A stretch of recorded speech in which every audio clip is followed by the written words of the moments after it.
Hello, ladies. How are you? How is everybody? We've had such an amazing day so far. I would just want to thank you guys for being here. You all look amazing. My name is Sidnee Michelle Douyon. I am the senior editor here at Black Enterprise. And thank you. Yes. So today, we will explore how gender bias shows up in the workplace. And this could be anything from unequal standards, unfair criticism, fewer promotions, lack of credit for contributions. We're going to talk about it all, including the bias that, unfortunately, us women put on each other.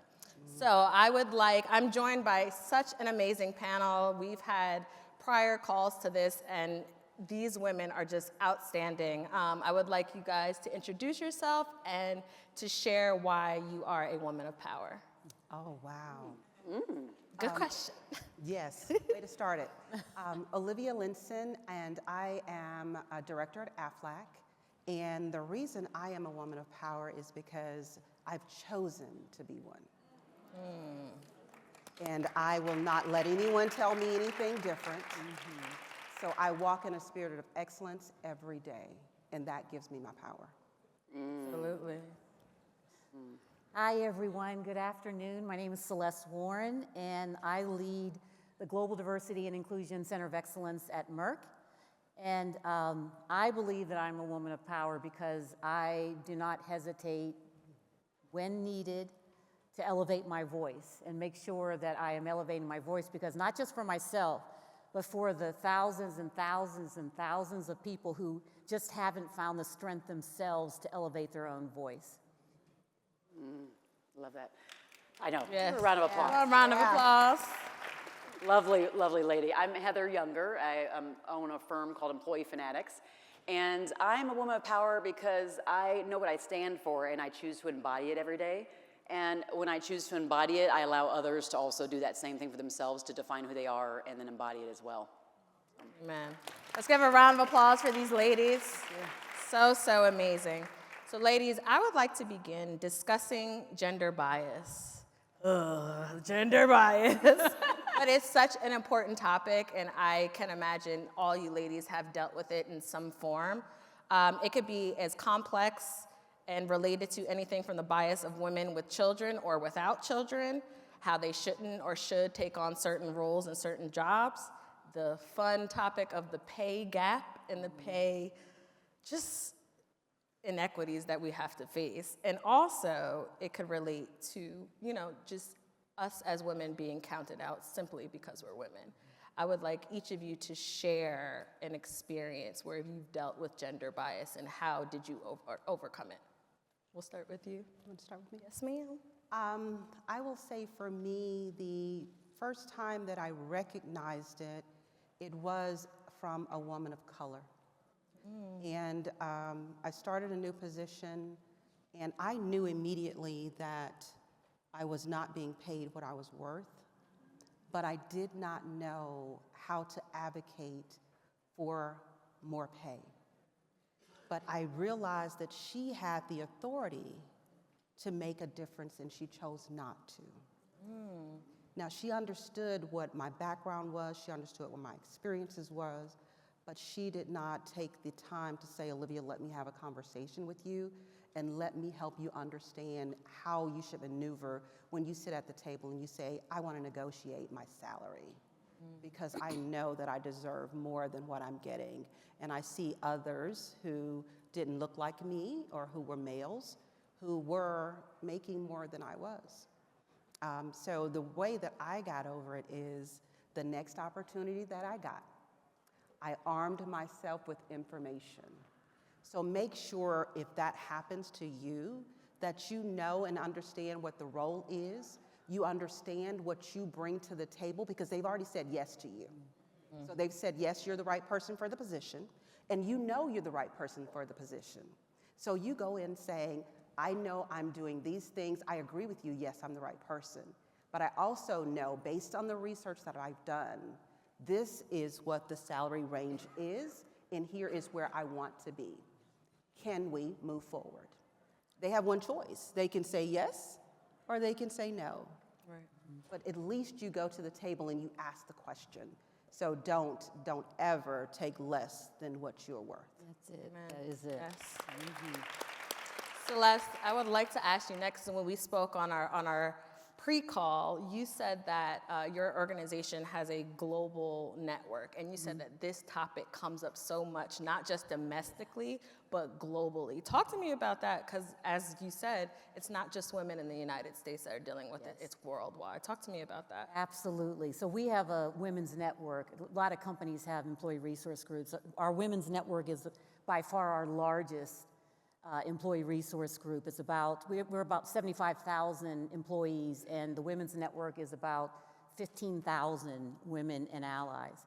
And we recently, the global leaders of this employee resource group, they came to me and said, Celeste, we want to have a global webcast. And I said, well, what do you want to talk about? I was curious as to why they were coming to me, because usually, they just do their thing. And he's like, that's empowerment, right? And they said, we want to have an event that talks about single women. And I said, that's interesting. Tell me more about what's behind that. And because usually it's about moms, they have a community within their network that's about mothers, working mothers. And they said, well, it's about single women. And I said, well, what happened? Like, why did you want to have this? And they said that they were having conversations with their internal leadership team, and they were taking on responsibilities, and everyone was putting more and more responsibilities on the women who they knew were not married, no kids. And just doing it. I said, well, yeah, Carol, you can take that on. Yeah, Carol, can you take that on? Oh, and Carol, can you take that on? And so there was like 3 or 4 women who were single, no kids. We say single income, no kids, sinkies. And we used to call that years ago. I'm dating myself. And they finally spoke up, and they said, look, just because we're single does not mean that we don't have a right. All the work shouldn't come on us. And so they were doing it within their women's network leadership team. And so they decided to have this webcast. And the subject was not just a U.S. thing. They had thousands and thousands of women on that webcast talking about their experiences as single women in this space of the company, from the standpoint of what they were dealing with other women who were moms, working moms, married or with partners, and themselves. And so the sense of isolation, the sense of microaggressions that were happening in the workplace, and being able to speak about it and share their experiences globally, it was wonderful. Wonderful therapy almost, being able to share the experiences and hearing from other women in the Netherlands or in Costa Rica or in Brazil or in Eastern Europe, Saudi Arabia, who were feeling the same way as women across the United States as well. So it was a really good event. Awesome, that's amazing. How about you? Please tell me. Please tell. Please tell. Do tell. Well, there's one female manager I had, and it got so bad with our relationship. I don't know why she saw me as a threat. She just never trusted that I was doing my job, and no matter what I did, it was hard for me to really kind of prove it to her. I remember one time, she was always thinking I was advocating for the customer. So I was serving as a customer experience director for for healthcare, these hospitals, and she was a CFO, and she knew I wanted to be promoted to a VP. I was like, my role should be a VP because I'm out there in front of the hospitals, and so I put together a business case, and I did all kinds of things, and I thought she was listening, and I thought it was, that it was something that she was going to make a move on.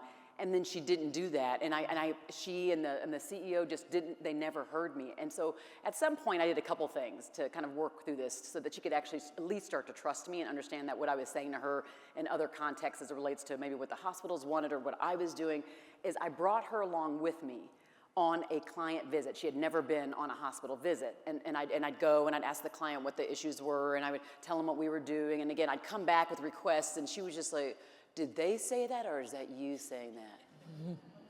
That's what she just acted that way. She didn't specifically say it, but she questioned me. So I took her on a visit, and she watched me in action. Like she saw, okay.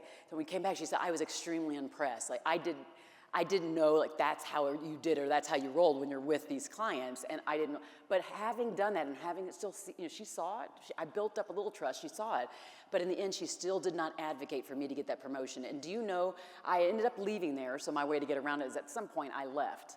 That wasn't before I had a big panic attack, had to go to the ER, I thought I was having a stroke, all because of a level of stress I had with this person in this relationship. But after I left, let's say 6 months later, come to find out that thing I made a business case for, they hired a white male in that place, that exact position that wasn't there before. And so here, somebody said earlier, and I can see her face, but I cannot remember her name for the life of me. And she said, the best revenge is excellence.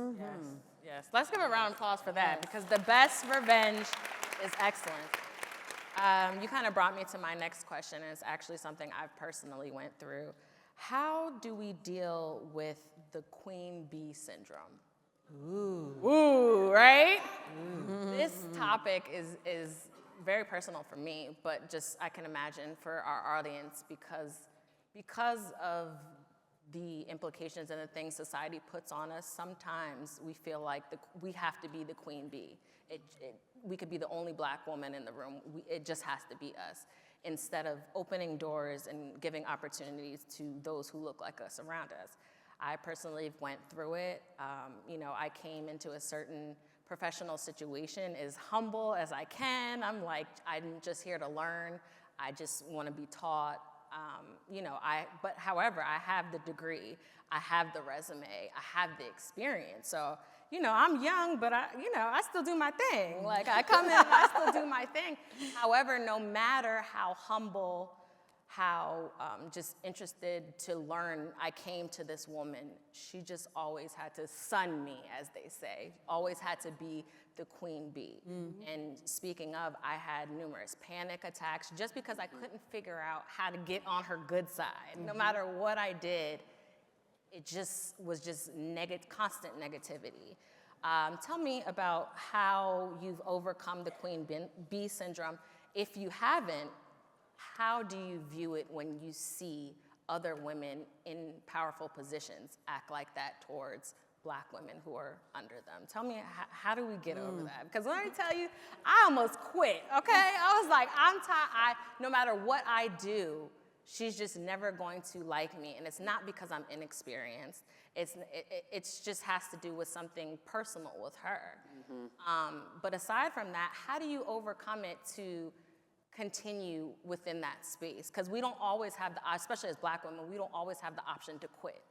And especially when you worked hard to get where you are. You just don't want to throw in the towel. But how do you still remain, self-dignified, but still, try and be successful with a hater? Sorry, I had to call it that. She's just a hater. Yeah. Like, how do you overcome that while still maintaining professionalism and still, maintaining your position in essence?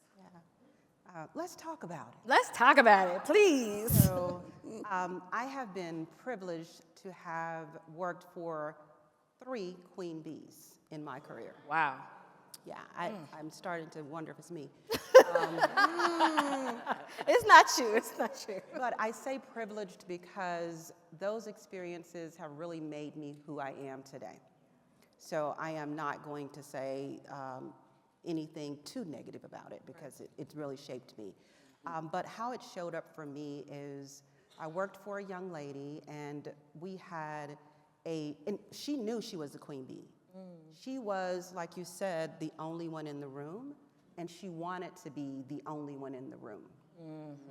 And so one evening we were working and she needed something from me. I completed what I needed to do, and she knew at that point I'm a military wife, my husband is deployed, and I have 2 boys, and I need to leave the office by 6 o'clock so I can get to the daycare center to pick up my son.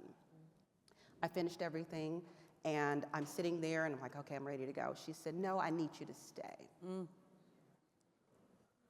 Yeah. Okay?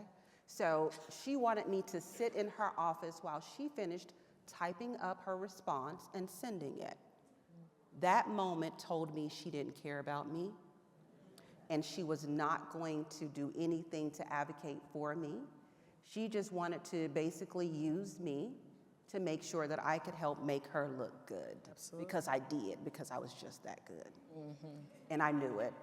So I called the daycare, and I had a great director, and she said, Olivia, I got you. Because I'm in tears by the time I get in the car, because my son is sitting there, and he's the only child left at the daycare, and that will never happen again. So now I know I have a choice. I can leave or I can stay, but I couldn't leave.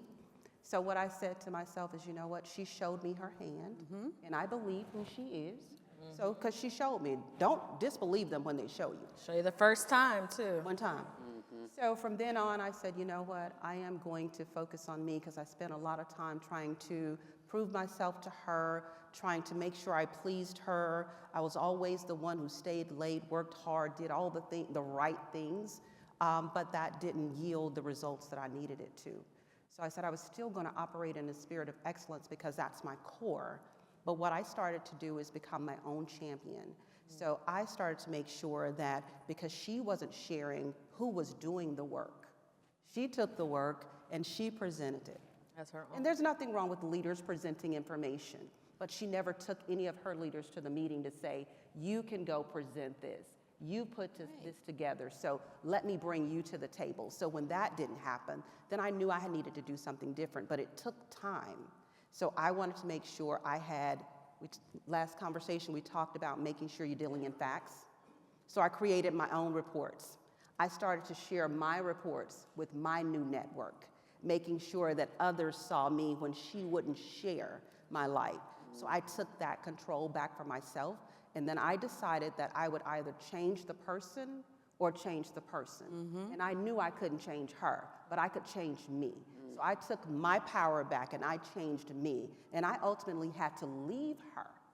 But the way I was able to leave her is because I had built up a network, and I had gotten out there and started to show my work to other people. Do not wait for someone to share your work. You've got to be your biggest cheerleader, and make sure you surround yourself with the right people. I have the best cohort in the country.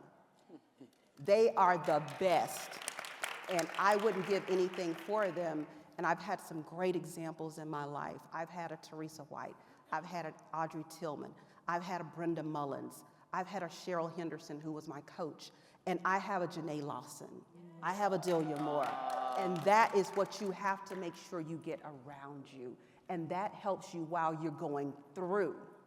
Make sure you keep walking, because you're going to go through.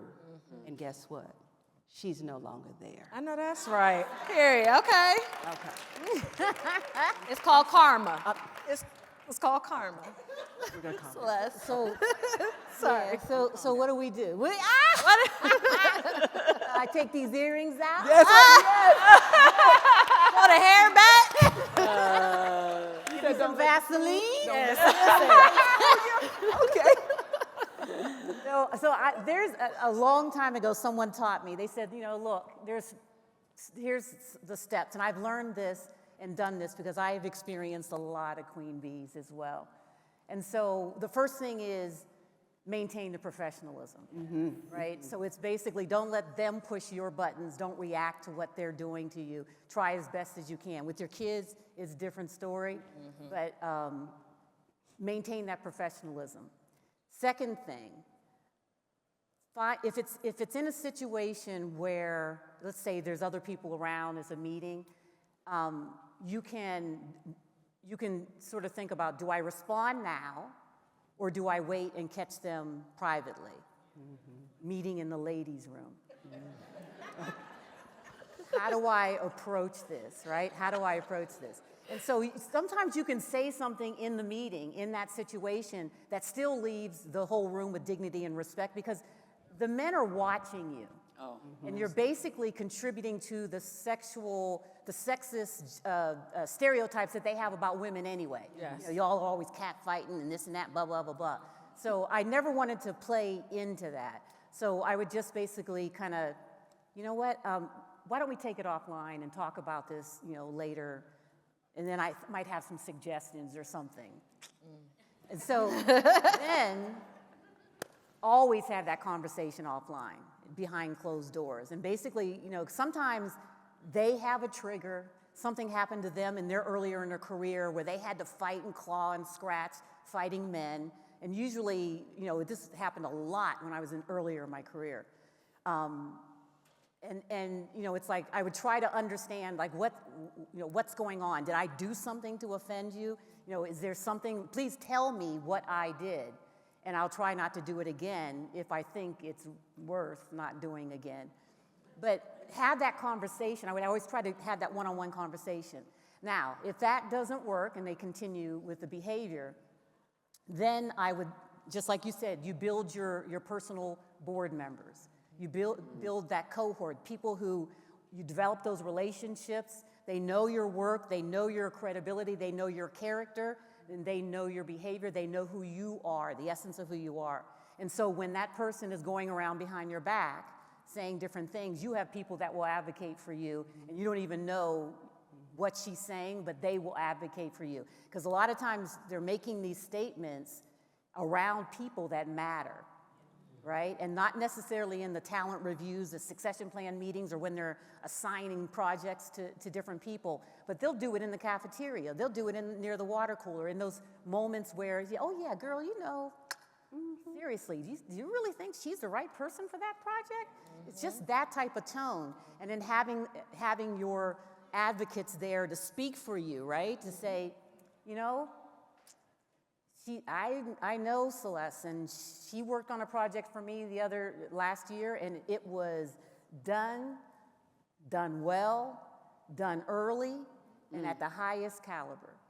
So having that board of directors. And then the next thing is, and I don't have a lawyer in me, but I was in human resources for a long time. Document everything. Document. Everything. Facts, when it happened, what time it happened, where it happened, who else was there within earshot that heard it. Document it. Because at some point, it might, if they don't change their behavior, like you said, if they don't change their behavior, it's going to come to blows. Yeah. And so you make sure you have the series of documentation that if it comes to that, you can go to your HR business partner, you can go to another manager or the manager's manager with a well-documented pattern of behavior that this person has demonstrated towards you. And then be able to talk calmly and about it. And then, the last thing is, if it gets to that, make the decision that my colleague said here. You might have to go and work somewhere else. Because you built that network just like she did, people will take you. They'll ask to have you. It's like, oh, well, you don't, we used to say about so-and-so's boyfriend, you don't want him? Give him to me, because I know what to do about him, right? If they don't appreciate you, there's going to be other people that will appreciate you because of the network that you've built up. Because someone's going to want you on their island, I guarantee you. So don't sit in that for a long time, because you will have the panic attacks. It'll affect your mental health and your physical health. And that is not worth it, because you got people who love you that want to see you around and want to see you happy. Absolutely. So true. Heather, how do we deal? I'm just thinking about going back to that whole situation with the panic attack. When it happened, I was in my office, and I was feeling like numbness coming all down my body. I didn't know what was happening, numbness all over, and I thought I was having a stroke. And I went to the person, my team member, who was reporting to me, and in the other office, and I asked her if she can take me to the ER because I thought I was having a stroke. She takes me there. Somehow we get back to my manager. I just let her know, I'm going for something. I just made up some excuse, right? I go, and then at some point she's poking around trying to figure out what happened, and I don't give her the benefit of knowing that she caused that level of anxiety or that I allowed her to do it. So that's one thing. Is like, you don't have to give anybody the benefit of the doubt. You don't have to tell them really anything about what's happening. You make the choice. The other thing is something that was said earlier, is that sometimes as women of color, that we don't have a choice, that we have to kind of stay where we're at because maybe we fought to where we're at. And I'm going to have to disagree. And it is because we always have a choice. And here's the thing, if you don't have a network right now, I would say, yes, go build it. But guess what? You don't have to have the network. I didn't have a network when I decided to leave there. I just said, okay, I made a decision when I saw she did not care for me. that she did not care about me, that she was not going to help me get promoted, she was not going to try to uplift me. I said, okay, I'm going to make a decision here. I'm going to do everything I can. I just try to apply for things. I was looking at different things. So when I finally landed it was not my network that got me there. When I finally landed the thing that I just applied to, when I go to tell her, again, I did not say, it was because of you. I'm not blaming anybody. I just said, you know what? This place I'm going to happened to be a job that gave me the thing I knew I was ready for. I was ready for a bigger role, the thing I was kind of asking her to do to create that VP role that had more of a kind of a holistic approach. She didn't choose to do that, so I just wanted to let her know that, thank you so much for your support. I have now landed a position that actually gives me exactly what I've been looking for. Again, appreciate what you've done for me to this point, appreciate the value I've gotten from this position, and now I'm going to kind of spread my wings, and I didn't look back, ever since then. And so there have been times over the years where she either reached out or somehow we connected or whatever it was, or she saw me somewhere on LinkedIn, and she was like, and I'm like, yeah, I'm just doing my thing. Because I was going to do my thing with or without your help. Yeah. So just know that. No excuses. We get choices, and we all have those. It's great to have the network. We want to do all the things the right way. We want to have that path. But you taking back your power, you having your own choices, has nothing to do with anybody else. Like, nobody's coming to save you. You got to save yourself. Amen. There are no green lights that anybody else is going to put up for you. You are your own green light. Yes. So I think it's just time for us to say, like, no more excuses, no more. We're going to go ahead and take care of business now, any way, shape, or form. And the other thing is that all the things that you could be going through, I don't know who could be up to here and be like, I need to hear this message right now here either. And it is this. All of the stuff that you heard, like you heard on the main stage, you heard right here with these amazing, bad, women right here. I mean, I'm sorry. I was like, I am so impressed with these ladies. But it's this idea that we need to run away from the things that are we think of as barriers, or the things that we think are stopping us. But what I think we need to do is to lean into them, to embrace them, because those things, while you might not know it now, or it doesn't feel like that now, are actually the things that form you. Like your brilliance, your shine, the thing that people are attracted to, the thing that elevates you to the next step, is actually tied to the barriers that are in your way right now, or tied to the walls that you're hitting right now. Yes. So I would say lean in. I would say go run towards those walls. Be thinking about this adversity, the challenges, the change, the things that are kind of dry. Think about it differently now. That's what I would say. I love that. Yes, let's give her a round of applause. And Heather, I love what you said, because I'm a testament of it. How I overcame my situation was by not giving energy to said person who was causing me all these issues, but instead pouring into the other women around me so they could love on me back. So although I had that, absence of appreciation from said person, just being able to ignore that or not put so much energy in that, and to put that energy into the other women around me really has led me to where I am today. So that was such a great point. We're getting ready to, this will be our last question, and then we'll do Q&A from the audience. But just to wrap, ladies, I want to know, there's this saying that your work colleagues ain't your friends. True or not, it depends on what you believe. I'm on the fence, because I have had amazing relationships that started at work, and whether we're there or not at the same company, have blossomed into beautiful friendships. And I've also had experiences where the people I thought were my friends were not. How do we navigate the woman-on-woman relationship in a positive way within the workplace? Because it's so hard. You walk the fence. Some days you think, oh, that's my girl. And other days it's like, why you do that for? What? That Slack message was unnecessary.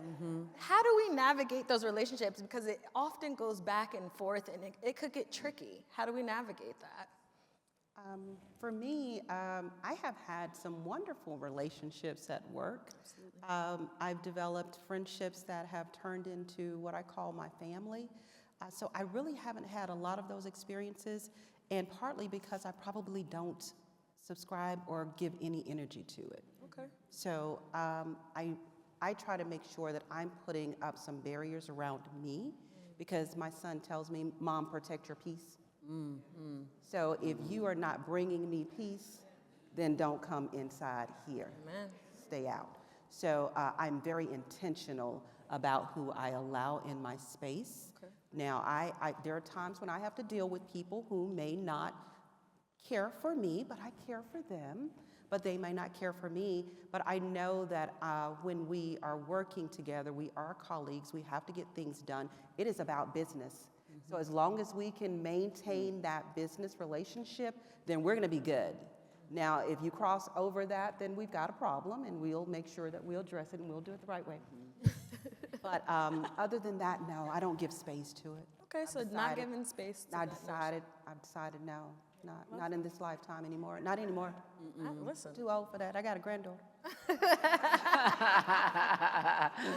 Celeste, Yeah. how do we navigate these tricky relationships? When I was, I think I was a director in my career, and I was working on a team with about 5 or 6 different people. One was a black woman who we were really close, and then I got promoted over that team and over that same team, and it was,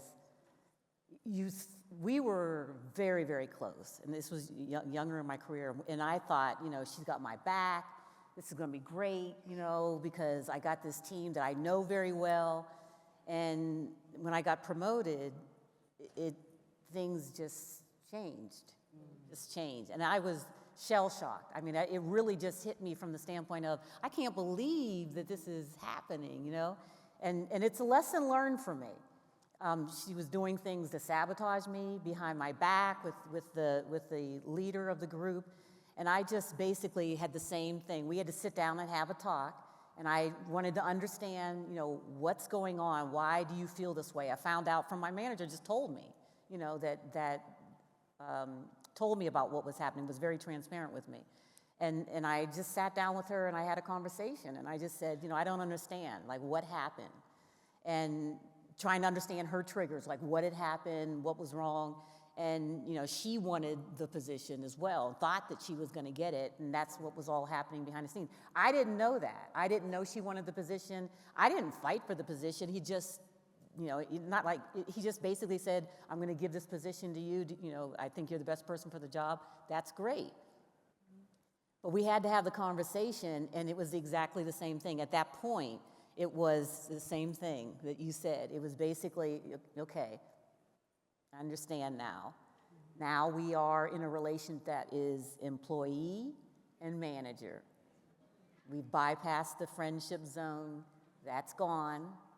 We're going to be transparent. And I had to have this conversation because it was just, it was shameful, but I had to have the direct conversation with him. And from that point on, it was basically all professional. That was it. Because I wasn't going to allow someone to steal my peace, as you said. And she eventually moved into another position in another group, but it was very disheartening, and it was a hard lesson learned through my life's journey that I will never ever forget, And you take it with you moving forward and maintain sort of that professional distance, but always being congenial, always being empathetic and being a good leader. But maintaining that professional distance is how I would do it. Absolutely. I think one of the things I've found, because I've actually struggled with this quite a bit, this thing where you feel like sometimes there's not enough for everybody, like to go around, like is the pie big enough for everybody? And I used to have more of a fixed mindset or limited mindset as it relates to that, and so. I think what I love even about just being here, just being in this conference is, so many times over my life, I'd walk past somebody, another, woman of color, or I'd walk past, an African-American guy, both of us, and we walk past each other, and we don't always see each other.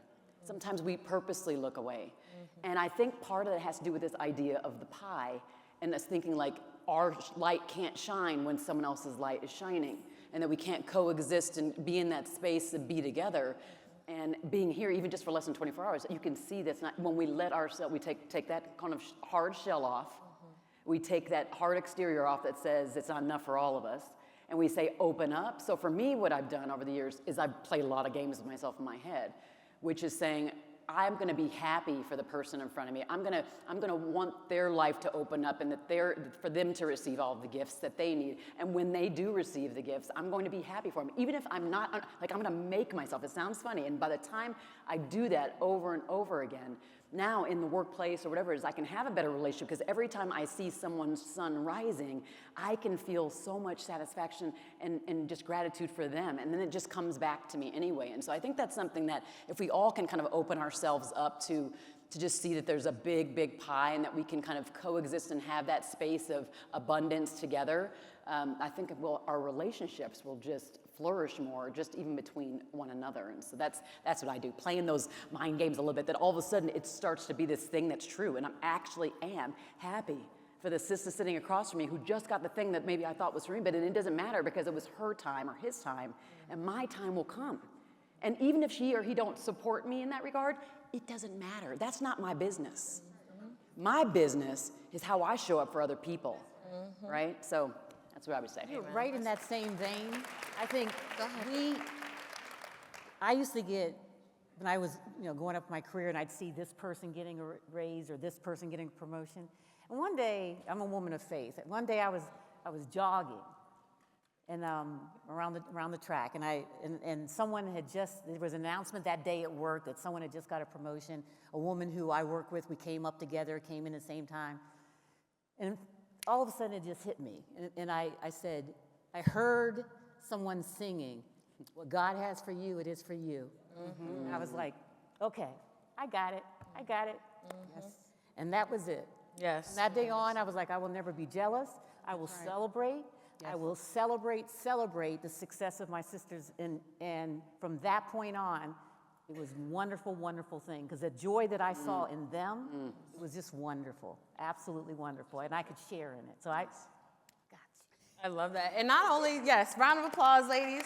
Not only do you give joy to other women, that you work with that look like you, you also, I'm a woman of faith too, I also believe it comes back to you. Yes, it does. Like providing opportunity or even just comfort and just appreciation for the next Black and brown woman that's working beside you, no matter how you feel, oh, maybe I should have gotten that position.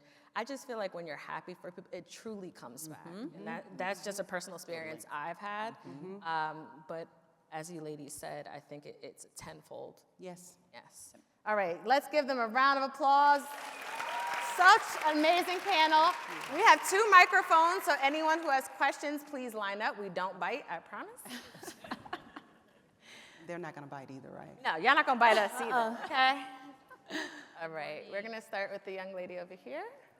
Thank you. Hi, my name is Jocelyn Dorch, and I'm a sales manager at NIQ. My question is, how do you navigate workplace betrayals among women, especially in industries where women are still striving for equal opportunities and leadership positions? And then what strategies have you helped you maintain resilience and foster positive relationships despite these challenges? What was the first question? Workplace betrayal. Yeah, among women. Yeah. Who wants to take that one? I had a situation, gosh, this has probably been 15 years ago or something, where someone who reported to me, same situation, she wanted my job, I didn't know, so I came into the role as a brand new person, I hadn't been in the industry. Before I came in there, I didn't know, she had applied to, she didn't get it. And then there was a whole kind of reorg and merger and all kinds of stuff that happened, and a new manager came in, and I didn't realize that she had been like doing some weird stuff behind the scenes with that manager about me, kind of talking stuff about me. And so at some point, the navigation portion of it was, I find out what's going on, and instead of me being like, having a meeting with her and be like, listen, what you doing, like really trying to call on the carpet, I just lean in with curiosity. And I just say, like, this thing happens. I didn't know that you applied for the job, like that you didn't get this job.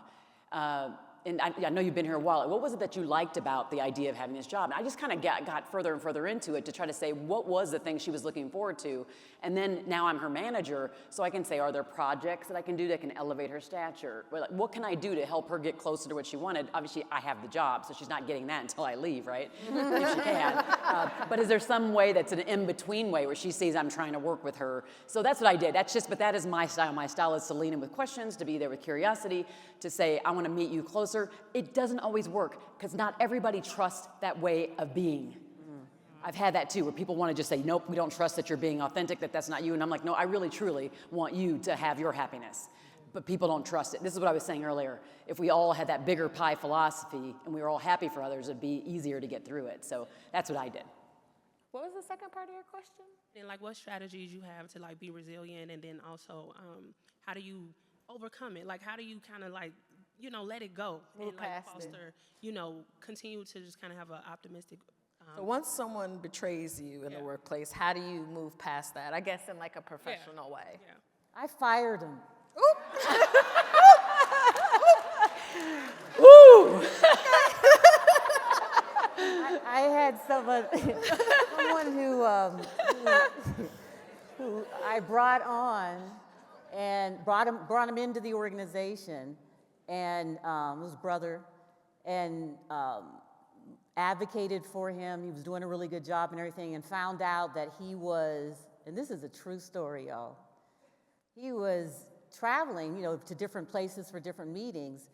But then I started seeing in his expense reports, he was going to this resort, that resort, this one, and room service for 2. And Boo wasn't married either. So I sat there and asked him about it, and he was, first time lied about it. Then the second time, I had the forensic accountant. You have forensic accountants at your company, and they call you and say, we've seen some irregularities in this person's expenses. And at that point, I was like, livid, because that's a reflection on you as a manager as well, right? And so I called him in, talked to him again. He was like, well, came clean. I'm trying, me and Felicia, we was trying. I really, In that voice. Try to impress her. I'm trying to impress her, and I told you about her, and she's really special. And I was like, Negro, please. Oh my goodness. Not on my dime, okay? We are done. This relationship is over. Working relationship. You're gonna need to pack your stuff and get out. And that was basically it. That's a true story. True. Unbelievable. I couldn't make that up. She didn't fire him. He quit. That's it. She just did the That's it. paperwork. That's all. There you go. Thank you. I love it. Well, you have numerous ways of how to deal with it, okay?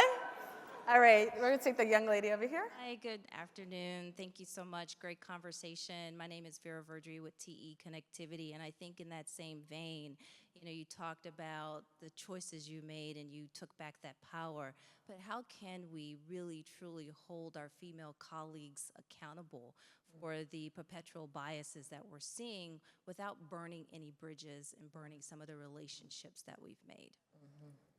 You take this one. I think for me, both of you, you've said it. My faith is what drives me. And I do try to approach every person, giving them the benefit of doubt and making sure that I can ask more questions and try to get to a place of understanding, because the things that they're doing, the choices that they're making, there's a reason for it. Now, if we can get to a place where I can seek understanding and I can find some of that understanding, then great, we will be able to get past it. But if I can't, then maybe it wasn't meant to be. But for me, my faith is what carries me. My resilience is what picks me up when I fail.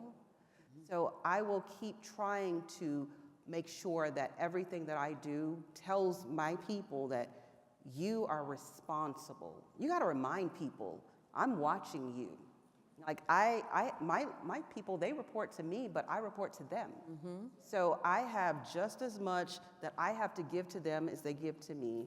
And they're holding me accountable for doing my job as I'm holding them accountable. And there is no reason that we shouldn't be able to go to a colleague and say, hey, this is what I expected, but this is what you gave. Can we talk about it? This is what I need from you. Can we talk about it? So there's nothing wrong with saying you are accountable to me and I am accountable to you. And I don't think it'll burn bridges. It'll make both of you stronger. Because I feel we like you start lead with addressing it. empathy in doing that as well, which is huge, just about the way you say it. Yeah, and we're open.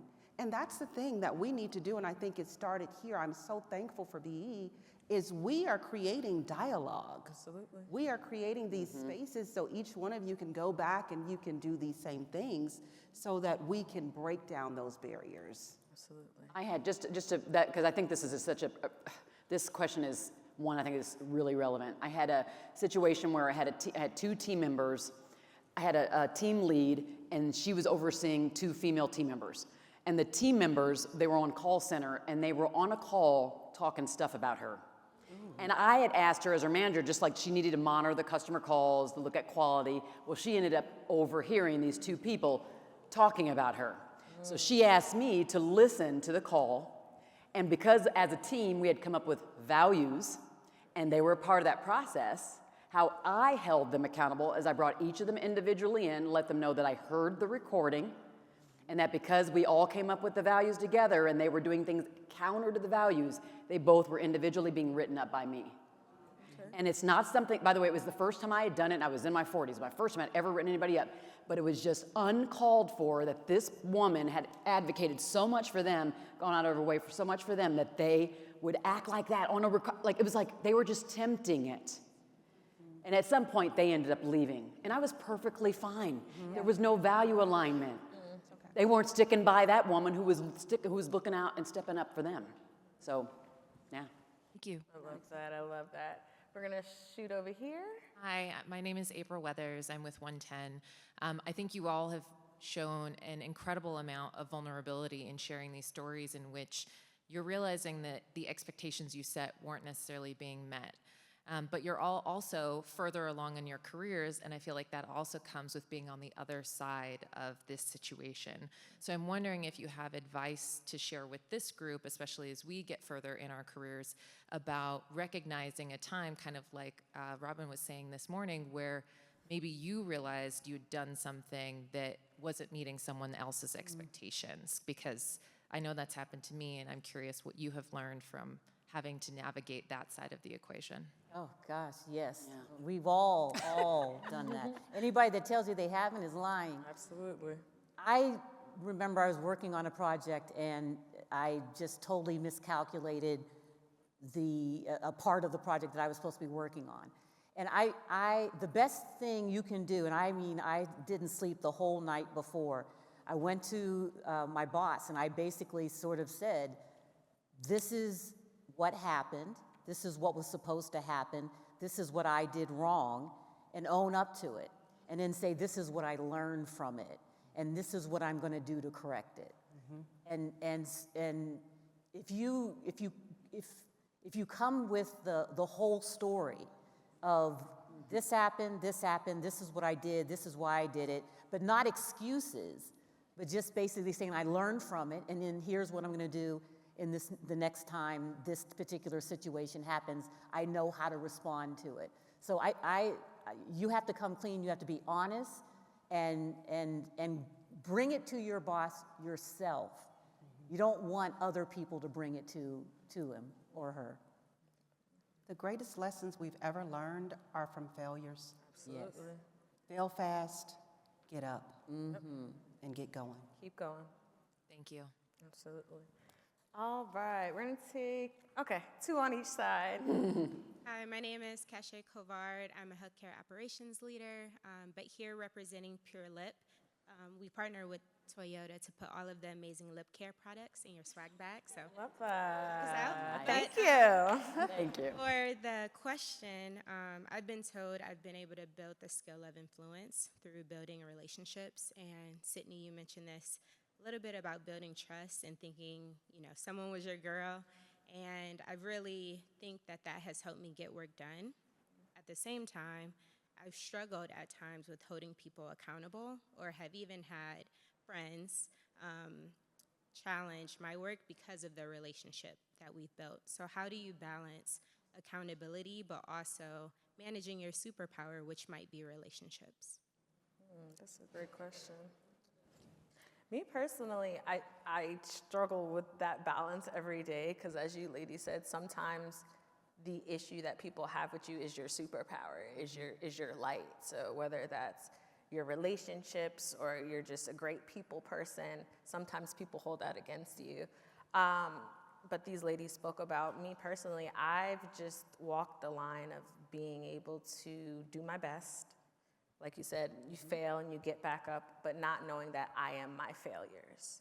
So when it comes to other women, especially women that I'm friends with within the workplace, I hold myself accountable, but I also let them know if you have that relationship, like, girl, I'm not perfect. No one on this earth is perfect. Give me some grace. However, next time that I achieve this task, it's going to be up to your standards.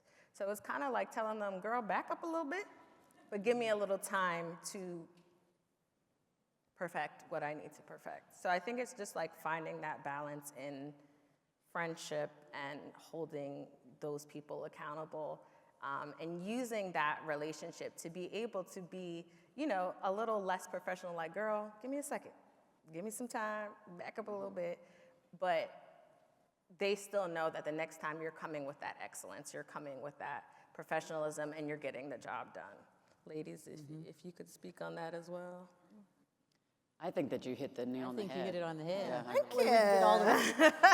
Trust me, like I said, it's something that I deal with every day. Like, I've met so many amazing women throughout my career, but it does get tricky where it's like, okay, I want to hold myself accountable, I want to hold them accountable, but still keep that relationship. But I would say as long as you try and keep it balanced as much as possible, I think it'll be a positive situation. Thank you. No problem. All right, over here. Hi, my name is Lanaise McNutt. I'm here with RAP. I'm a senior data analyst, and I feel like there were two threads that may have been very close to being connected in the conversation.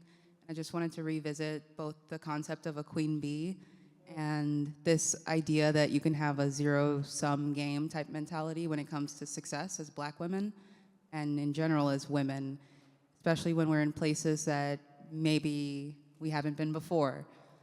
I wonder if there are any mental checks and balances that any of you put in place to kind of walk that line precariously between ensuring that excellence is always present, but you're not becoming the queen bee, trying to bark others off your hill. How do you balance that?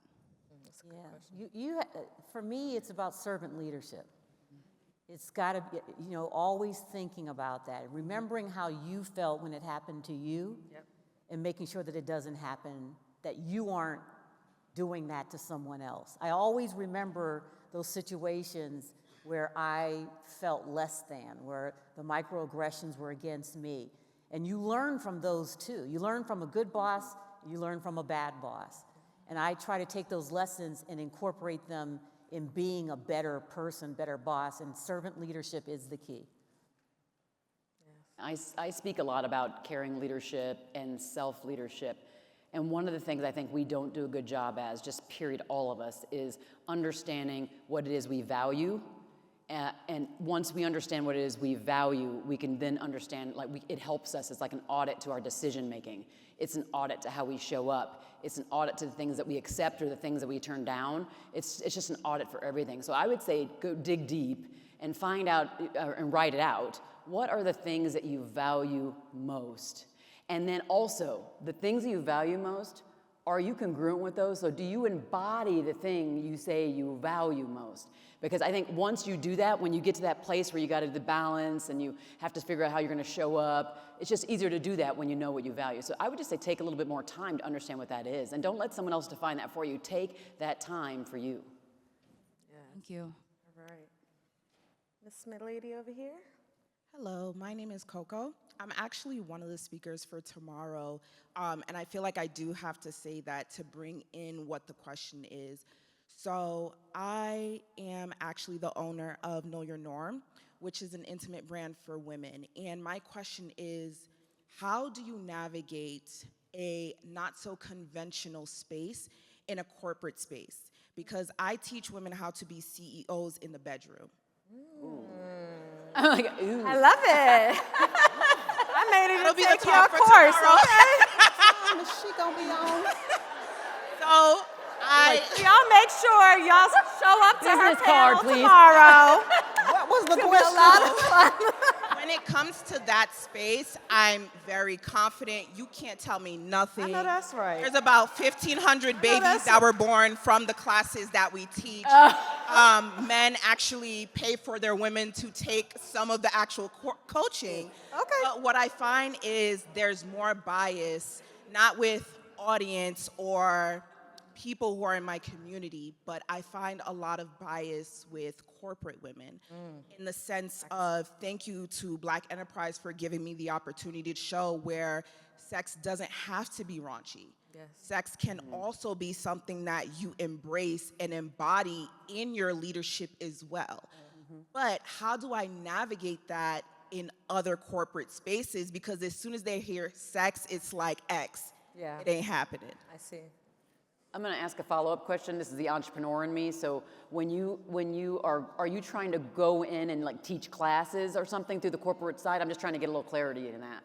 Tell me what you're trying to do. That's a great question. So what we do right now, we actually have an app being built out because we're tired of the censorship.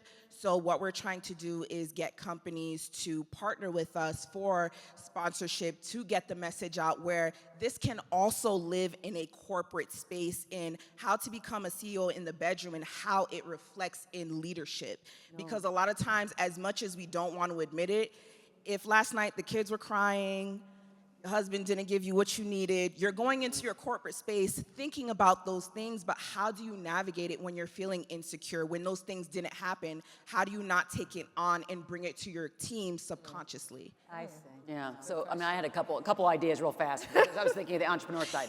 One is, I mean, I'm putting my bias aside or whatever I might be feeling inside, and I'm telling you from a business perspective. Yes. The thing that comes to my mind first is having like a study or some kind of research thing that actually like gives concrete facts to why this thing is important and would be something valued that would affect then the bottom line of any organizations that you're going to. You have to have a business case, a strong, like hard line business case. And then I would say having a lot of testimonials related to how it impacts. Oh, we do. Okay, how it impacts, not necessarily like what is in the bedroom, but how that bedroom, I'm serious, how the bedroom experience impacts something on the bottom line of the organization. Is there some direct correlation? Yes. That's what I have to do as a business owner, and I don't, putting aside anything else I may be thinking, if I look at it from a really objective standpoint, those are the things you need. You just need those hardline numbers. The C-suite is gonna care about the things that drive their business forward.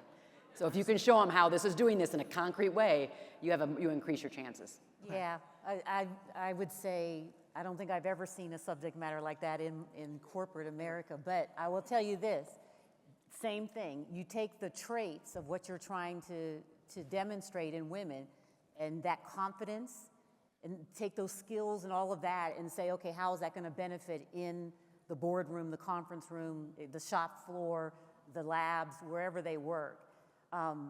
Because in corporate America, you know, the Me Too movement, they are being very, very careful around all of that. So you have to find a way to brand it. So it's about leadership. It's about what translates to better leadership capabilities. Because I definitely see the correlation.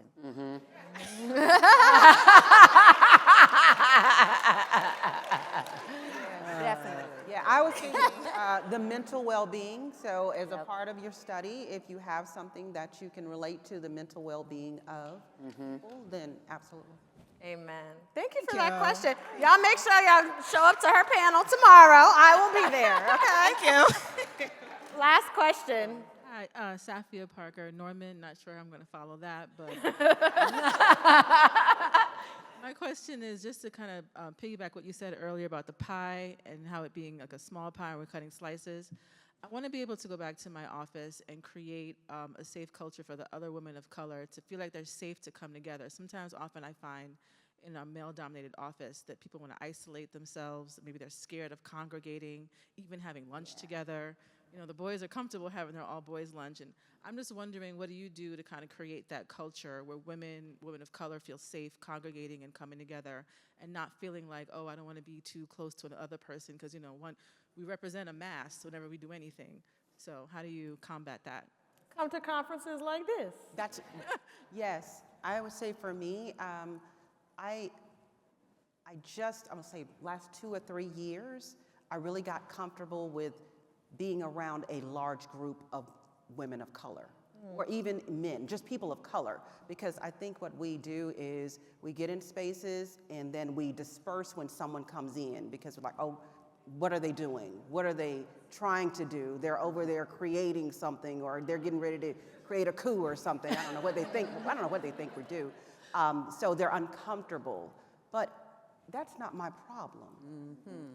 that they are uncomfortable. But what we have to do is just this. Leaders Edge has been amazing to me. They helped me learn that my voice is important, and creating again that cohort is important. So making sure that we can share experiences. So once you go back and you're talking about things like this and how it has shaped and is helping to change you, people will get interested in it. They're gonna wanna come along too. And we've gotta make sure that we start building each other up, because so often we're tearing each other down, so people don't want to be around us sometimes. And I don't wanna have, like I said, negative conversations. It's all about positivity. So people gravitate to me because they know by the time you leave me, we are leaving probably singing, praising. We don't know what we're gonna be doing, but it's gonna be, I'm gonna leave you in a better space than you came. So when you have those meetings, make sure it's just not about bashing, because people stay away from it. Because it's like, I don't wanna take on any more of that energy. I can't. So decide that yes, you can share your experiences, but you also need to make sure that you talk about how we're going to maneuver different after we leave here, so that it's positive and you're not leaving with, oh, you just came in just to share all the problems that are going on. Thank you very much. Thank you. All right, ladies, thank you so much for this conversation. Let's give them a round of applause. Your insight has helped me, and I'm sure has helped our audience, one, identify the woman on women bias, and two, learn how to get over it, whether it's something we're practicing or something that we see. So I just wanted to thank you and just give you your flowers, because you women are so amazing. Let's give them another round of applause.